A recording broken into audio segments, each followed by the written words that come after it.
नमस्कार, न्यूज 18 मध्य प्रदेश छत्तीसगढ़ के खास कार्यक्रम कहता है वोटर में आपका स्वागत है। इस समय मैं मौजूद हूं देवास जिले की विधानसभा क्रमांक 173 खातेगांव में, जो मां नर्मदा की गोद में बसी है। ये नेमावर घाट है जिसका नर्मदा परिक्रमा में विशेष महत्व है और हजारों की संख्या में श्रद्धालु यहाँ पर रोजाना पहुंचते हैं। मां नर्मदा में आस्था की डुबकी लगाते हैं। इस क्षेत्र में चारों तरफ प्रसिद्ध मंदिर हैं, ऐतिहासिक क्षेत्र हैं, ऐतिहासिक धरोहर हैं और ये जो आप दर्शन कर रहे हैं ये सिद्धेश्वर महादेव का मंदिर है जिसे महाभारत कालीन माना जाता है। तो चलिए अब चलते हैं खातेगांव की जनता के पास, जनप्रतिनिधियों के पास और जानेंगे कि इस विधानसभा चुनाव में इस क्षेत्र के क्या कुछ मुद्दे हैं जिस पर होगा मतदान।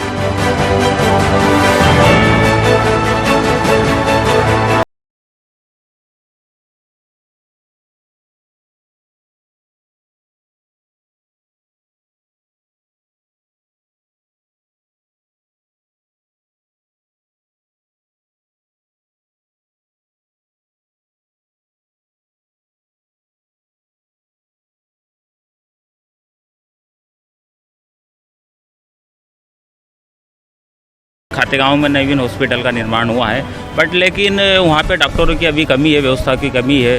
और बाकी तो खातेगांव स्वास्थ्य के मामले में अभी कहीं ना कहीं पीछा है। आपको बताऊंगा कि युवा के लिए यहाँ पे एक नौकरियाँ और यहाँ पे बेरोजगारी बहुत बढ़ चुकी है। युवा यहाँ से कहीं भोपाल, इंदौर कॉलेज करने जाते हैं, कॉलेज करके पूरे फिर यहाँ पे आ जाते हैं। वो फिर भी बेरोजगार और काम धंधे पर आखिर में उनकी तागारी ही काम देती है। पढ़े लिखे लोग, नौजवान यहाँ से दूर इंदौर तक जाते हैं, इंदौर जाना पड़ता है उनको। यहाँ नौकरी का कोई साधन नहीं है, यहाँ कोई व्यापार बिजनेस नहीं है। तो इन चीज़ों को लेके हम यहाँ थोड़ा सा दुखी हैं। क्या व्यवसाय की क्या स्थिति है? बढ़िया है सर, अभी तो माहौल थोड़ा कमज़ोर है धंधे पानी में, बाकी सब ठीक है। और क्षेत्र की क्या दिक्कत समस्या है? कोई दिक्कत नहीं, सब अच्छा चल रहा है।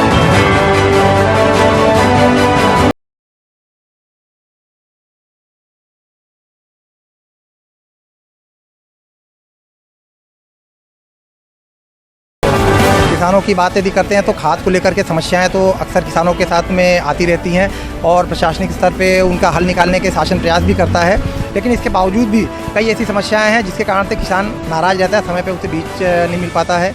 इसके बाद में उसके मंडी में जो जिसको कह सकते हैं कि गाड़ी समय पर नहीं तुल पाती है, मूल्य उचित नहीं मिलने के कारण भी किसान अक्सर परेशान रहता है। इसी के साथ साथ जिले की यहाँ समस्या बहुत ज़्यादा गंभीर है। जिले को लेकर के विगत 20 वर्षों से आंदोलन चलाए जाते रहे हैं। मैं भी एक बेरोजगार था, फिल्म लिखा पढ़ा है व्यक्ति था और आज भी बेरोजगार घूम रहा हूँ खातेगांव विधानसभा में। मूलभूत सुविधा में स्वास्थ्य की व्यवस्था यहाँ बहुत ख़राब है, डॉक्टरों की बहुत कमी है। जबकि 15 साल से बीजेपी की सरकार है, रूलिंग यहाँ पे विधायक है, अभी तक जो मूलभूत सुविधा होना वो नहीं हुई है। बिजली खैर आती जाती चली जाती है, ठीक है। सड़कें इतनी ख़राब है इस नगर के अंदर, ट्रैफिक की व्यवस्था बहुत ज़्यादा ख़राब है। आप भी आए होंगे तो आपने भी देखा होगा। तो इन सारी चीज़ों को लेके ये जो मुद्दे हैं, मेन मुद्दे जो इस बार अभी चुनाव में आएंगे। आज महंगाई की मार हर व्यक्ति सह रहा है, तो मेरी मांग है कि महंगाई पे थोड़ा सरकार का ध्यान आकर्षित हो।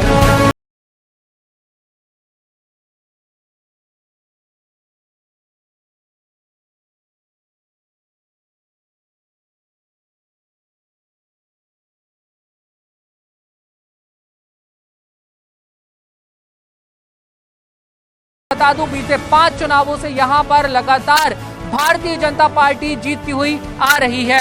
बीजेपी के पास आपको लिए चलेंगे, लेकिन यहाँ पर विपक्ष में इस बार मुझे 2 दल खड़े हुए दिखाई दे रहे हैं, कांग्रेस और कांग्रेस के साथ आम आदमी पार्टी भी इस बार चुनावी मैदान में दम भरती हुई नजर आ रही है। सबसे पहले क्षेत्र के जो पूर्व विधायक है उनके पास आपको लिए चलता हूँ। सर, क्या वजह रही कि पिछली 5 बार से कांग्रेस यहाँ पर नहीं जीत पाई?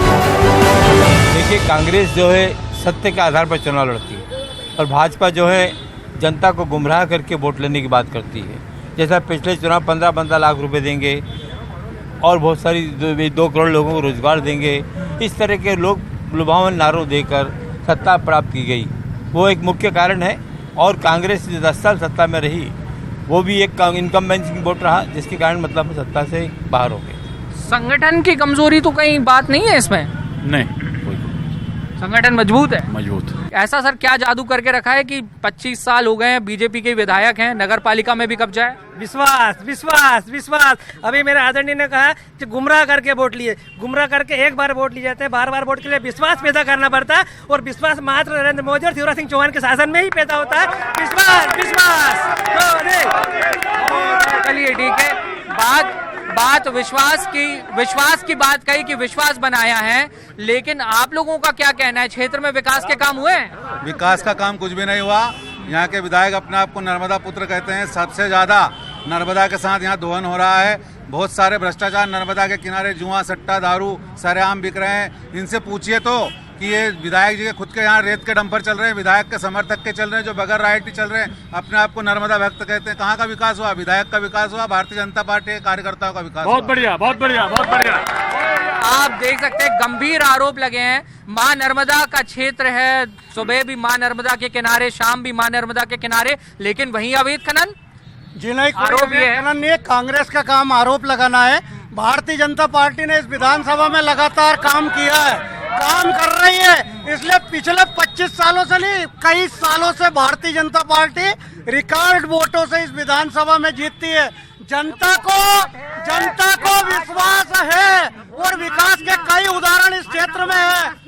ये कल्पना ही नहीं कर सकते उतने करोड़ों के काम इस विधानसभा में चल रहा है। मैम, आपसे मैं जानना चाहूंगा, आप तो गृहिणी भी हैं, पॉलिटिशियन होने के साथ साथ घर भी चलाती हैं, महंगाई से कितनी प्रभावित हैं इन सालों में?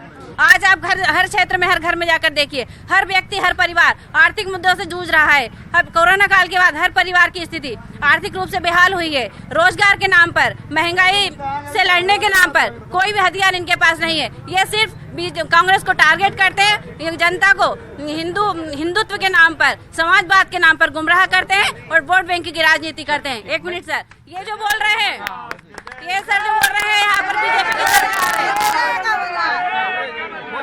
ये बोल रहे हैं कि बीजेपी की सरकार है। जी, आप बोलते रहिए। बीजेपी की सरकार में देखिए रोड, 3 साल पहले यहाँ 15 साल से विधायक है बीजेपी की नगर परिषद, ये रोड आप देखिए 3 साल से रोड बना, लेकिन मैं एक एक मुद्दे पे बात करूंगा।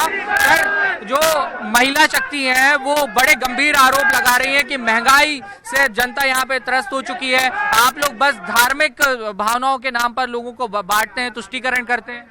मैं कहना चाहता हूँ, यदि कांग्रेस पार्टी का यह आरोप है कि महिला की आज शिवराज जी को अभी आई, लेकिन लाडली लक्ष्मी योजना कब से चल रही है मालूम है इनको? इसके बाद 15 महीने का जो शासन रहा कमलनाथ का, जब क्यों नहीं याद आई इनको लाडली बहना योजना की? पूरी योजना ही बंद कर दी उन्होंने। चाहे मुख्यमंत्री का जो कन्यादान योजना चल रही थी, उसके भी पैसे पूरे 15 साल में, 15 महीने की सरकार में कमलनाथ के शासन में नहीं डले। और सबको मालूम है ये कमलनाथ नहीं, कपटनाथ है, सीधे सीधे झूठ बोलने वाला। जनता कोई भी कमलनाथ पे आज विश्वास नहीं करती है, और पूरी तरह से भारतीय जनता पार्टी के साथ है, शिवराज जी के साथ है, मोदी जी के साथ है पूरे प्रदेश की जनता। 70 साल में कांग्रेस ने देश को भ्रष्टाचार करा था, भारतीय जनता पार्टी की सरकार बनी जब से देश चमका है। देश भारतीय जनता पार्टी की सरकार में चमक रहा है, प्रदेश भाजपा की सरकार में चमक रहा है, ये कहना है बीजेपी का। आपने शुरुआत करी मां नर्मदा की गोद में विधानसभा बसी है।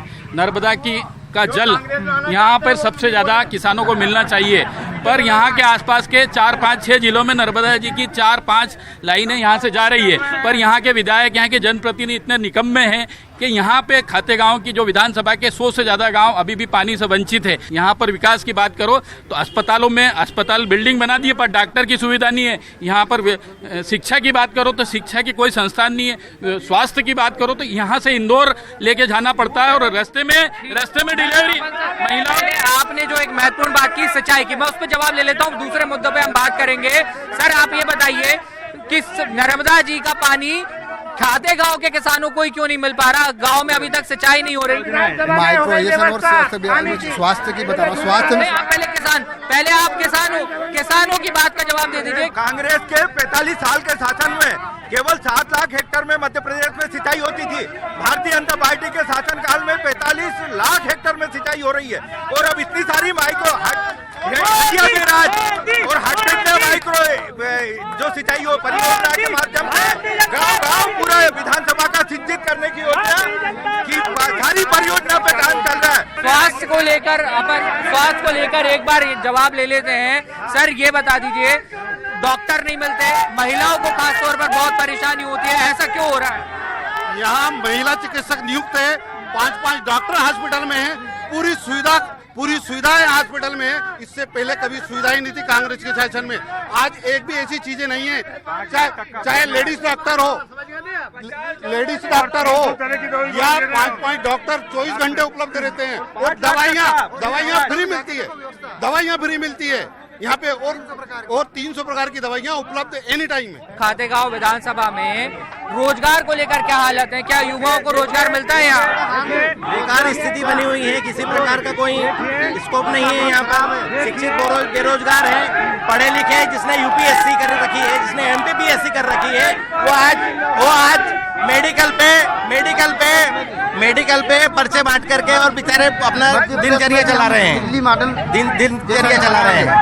ठीक है, ये एक महत्वपूर्ण बात है। सर आप ये बताइए, एक मिनट सुनिए। कांग्रेस की सरकार में यह स्थिति थी कि अस्पताल में बारिश में मरीज खड़ा नहीं होता था। कुंडल साहब जब विधायक थे, एक कर्मचारी डॉक्टर को छट्टी लगाता था जब डॉक्टर दवाई लिखता था। आज 25 करोड़ की बिल्डिंग अस्पताल की बन गई, कॉलेज की बिल्डिंग बन गई। जो लोग विरोध कर रहे हैं उनसे पूछिए कि आपके कितने डंपर चल रहे हैं इस रोड के ऊपर, और कहाँ से आप लोग जो अवैध खनन का कार्य कर रहे हैं। मैं बात कर लेता हूँ, आप ये बता दीजिए, युवाओं के पास रोजगार क्यों नहीं है? ये आरोप क्यों लगता है? कांग्रेसी मित्रों का मतलब रोजगार क्या सिर्फ सरकारी नौकरी है? सरकार कांग्रेस की जिन राज्यों में गवर्नमेंट है, क्या वहाँ सब सरकारी कर्मचारी है? क्या उन्होंने बड़ी रेंज उनको दे दी है? सरकारी नौकरी उद्योग है? आप बता रहे, बंद करो, आप बता रहे हैं, एक सेकंड, आप बता रहे हैं कि रोजगार नहीं है। रोजगार के लिए आदमी रोजगार तलाशने बाहर जाता है। आज मेरे 9 भाई, एक सेकंड यार, आज कांग्रेस से जो 9 प्रत्याशी दावेदार है, इसमें 5 प्रत्याशी बाहर से खातेगांव रोजगार तलाशता है। रोजगार है कि नहीं है? अच्छा ठीक है, चलिए, ये तो कह रहे हैं कि रोजगार है, और आपके 5-5 10 आप ये कह रहे हैं कि आप लोगों के पास इतने सारे प्रत्याशी हैं, रोजगार की तलाश में खातेगांव आ रहे हैं। मेरा ये कहना है कि प्रत्याशी जो फील्ड में राजनीति करता है, वो चुनाव लड़ना हर आदमी चाहता है कि मैं जनप्रतिनिधि बनूं, मेहनत करूं, और जिसको पार्टी टिकट देगी वो हमारा प्रत्याशी रहेगा। उसमें भाजपा वालों को टेंशन लेने की जरूरत नहीं है। पर जो अभी मेरा साथी कह रहे थे कि रोजगार क्या, किसी के घर तगारी फेंकना क्या रोजगार नहीं है क्या? तो ये तो निजी मेरा मकान बन रहा। मुझे ये बताओ, 25 साल से भाजपा के विधायक है यहाँ, इन्होंने दिग्विजय सिंह जी के शासन में औद्योगिक क्षेत्र की स्थापना घोषणा हुई थी कैलाश जी कुंडल के नेतृत्व में जब विधायक थे। महत्वपूर्ण बात कह रहे हैं। हाँ, एक मिनट, उसके बाद अभी तक उन्होंने 25 साल से भाजपा के विधायक है, 19 साल से भाजपा की सरकार है, कौन सी पहल करी उसके लिए मुझको इसका जवाब दे।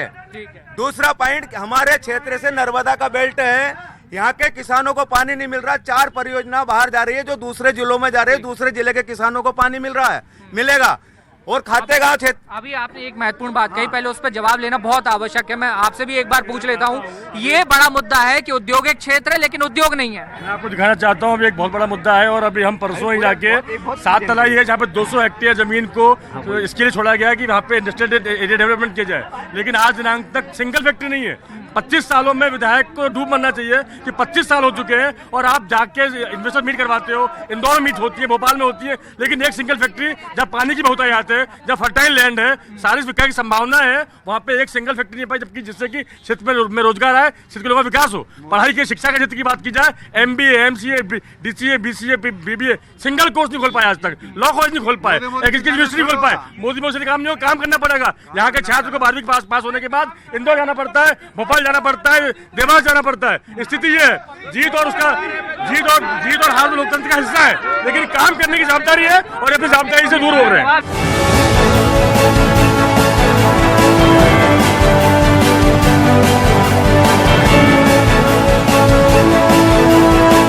मैं जवाब लेता हूँ। भाई साहब, आप बीजेपी से हैं, ठीक है, युवा भी हैं आप, है ना? आप ये बता दीजिए, औद्योगिक क्षेत्र तो हो गया, लेकिन उद्योग क्यों नहीं लगे? कांग्रेस कह रही है। उद्योग की रही बात, देखिए ये ग्रामीणों का क्षेत्र है, शुरू से ही यहाँ पर भारतीय जनता पार्टी की सरकार रही है और उद्योग में आगे भाजपा ने जीडीपी आज कल ही का आप जीडीपी का रिकॉर्ड आप मुझे खातेगांव का जवाब दीजिए। उद्योग इसलिए एक उद्योग का पूरा प्लेटफॉर्म बन चुका है भाई। एक प्रोसेस होती है, सबमिट हो रही है, सबमिट में आवेदन आ रहे हैं, लेकिन अब जो आदमी सबमिट में आवेदन देने के बाद एक प्रक्रिया होती है, प्रक्रिया के बाद ये उद्योग आएंगे भाई। पूरी बेसिक जो फंडामेंटल चीजें हैं यह कंप्लीट कर चुकी है, तो आने वाले समय में उद्योग भी आएंगे। ये पूरी संभावना है, उद्योग आना है और आगे क्षेत्र और विकास की ओर जाएगा।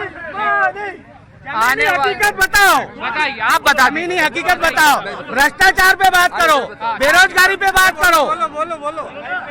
भ्रष्टाचार का एक ही उदाहरण है, खातेगांव का तालाब सौंदर्यीकरण। अभी तक भाजपा के विधायक 25 वर्षों से विकास के नाम पे सौंदर्यीकरण का तालाब को देख लो आप। आज की स्थिति में करोड़ों रुपया का घोटाला कर दिया गया। तालाब सौंदर्यीकरण के नाम पे एक भी कोई पेड़ वृक्ष लगा हो या कोई लगा हो, देख लो वो सब उखड़ के बिका गया।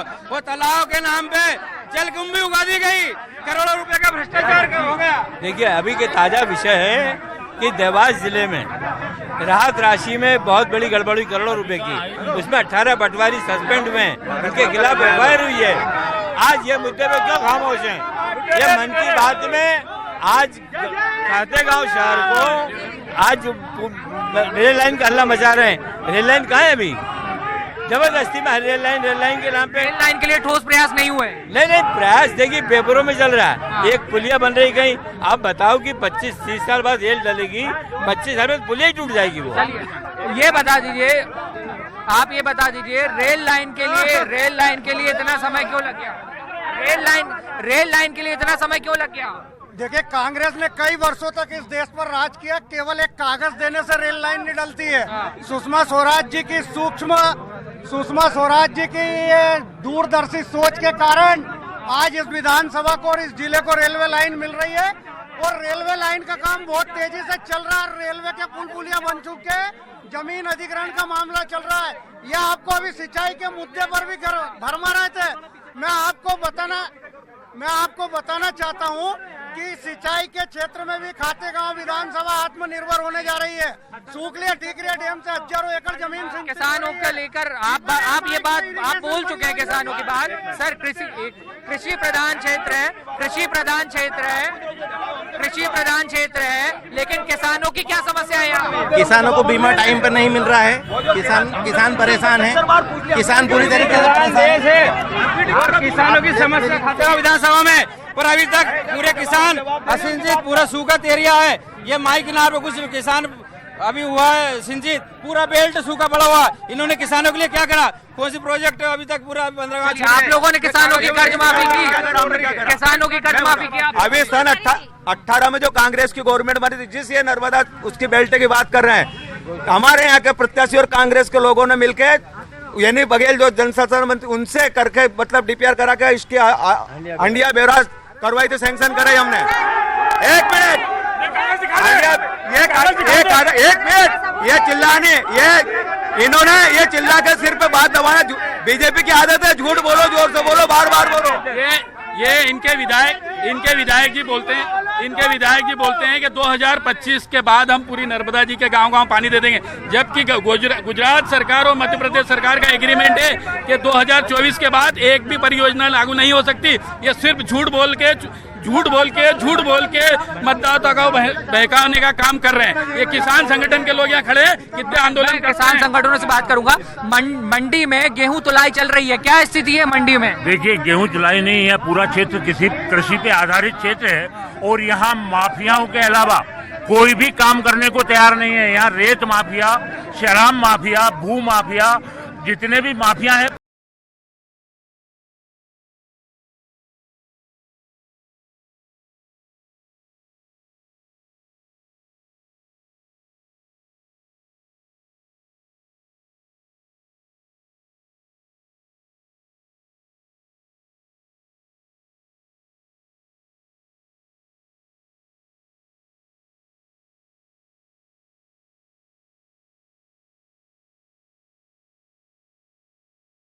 से आपको 2018 में चुना गया, 5 साल का लगभग जो कार्यकाल है पूरा होने को आ रहा है सर। इस दौरान क्या देखते हैं जो आपकी बड़ी उपलब्धि रही है इस 5 साल के कार्यकाल में? देखिए, खातेगांव विधानसभा क्षेत्र में चाहे सड़कों का विकास हो, नेशनल हाईवे का काम वहाँ चल रहा है, और इंदौर जो हमारा प्रमुख व्यापारिक शहर है, वहाँ से भी कनेक्टिविटी के लिए टेंडर हो चुके हैं और उसका भी काम लगने वाला। आने वाले समय में इंदौर से नागपुर तक, बैतूल तक एक 4 लेन सड़क हम सब लोगों को आवागमन के लिए मिलने वाली है। रेलवे परियोजना जो इंदौर बुधनी की बहुप्रतीक्षित है, उसके लिए 524 करोड़ रुपए की इस वर्ष वित्तीय स्वीकृति प्राप्त हुई है। उसके भी पुल पुलियाओं का काम चल रहा है। आने वाले 3 से 4 वर्षों में इंदौर बुधनी रेल लाइन का पर भी हम लोगों को चलने का मौका मिलेगा। जहाँ तक बात है कि खेती आधारित हमारा क्षेत्र है और किसानों के हर खेत तक सिंचाई के लिए पानी पहुँचे, इसके लिए छिपानेर माइक्रो इरिगेशन 52 गाँवों की परियोजना का काम अंतिम चरण में चल रहा है। हंडिया बैराज जैसी महत्वाकांक्षी परियोजना जिससे 35,000 हेक्टेयर से अधिक भूमि सिंचित होने वाली है, उसका भी काम शुरू हो गया है। साथ ही साथ जो बीच के हमारे विधानसभा क्षेत्र के 50 के आसपास गांव बचते हैं, उसकी भी हमने DPR तैयार करा ली है। अतिशीघ्र उसको भी स्वीकृत कराएंगे। हर खेत तक सिंचाई का पानी और हर गांव तक नर्मदा जी का पीने का पानी नलों के माध्यम से पहुंचे, इसलिए हमने समूह पेयजल योजना लगभग 610 करोड़ रुपए की लागत की स्वीकृत कराई है। ये वो काम है जिनके कारण इस खातेगांव विधानसभा क्षेत्र की तस्वीर बदलने वाली है। हॉस्पिटल बनाया है, कॉलेज के नए बिल्डिंग बनाए हैं, CM राइज स्कूल लेकर आए हैं, बड़ी बड़े पुलियाओं का निर्माण किया है और मुझे इन सब कामों की बदौलत इस बात का विश्वास है कि हमने विकास को लेकर जो वादे जनता से किए थे, उन्हें हम काफ़ी हद तक पूरा करने में सफल हुए हैं। 2023 में एक बार फिर आशीष शर्मा चुनाव लड़ेंगे? देखिए, हम लगातार काम कर रहे हैं। कुछ ये 2 कार्यकाल मेरे हो गए हैं। भारतीय जनता पार्टी के एक कार्यकर्ता होने के नाते पार्टी जो जिम्मेदारी देती है उसको हम स्वीकार करते हैं। हमने काम किया है, 24 घंटे जनता के बीच रहकर उनके हर सुख दुख में हम खड़े रहे हैं और इसी विश्वास की बदौलत मुझे इस बात का भरोसा है कि आने वाले समय में जनता का आशीर्वाद और भरपूर मिलेगा।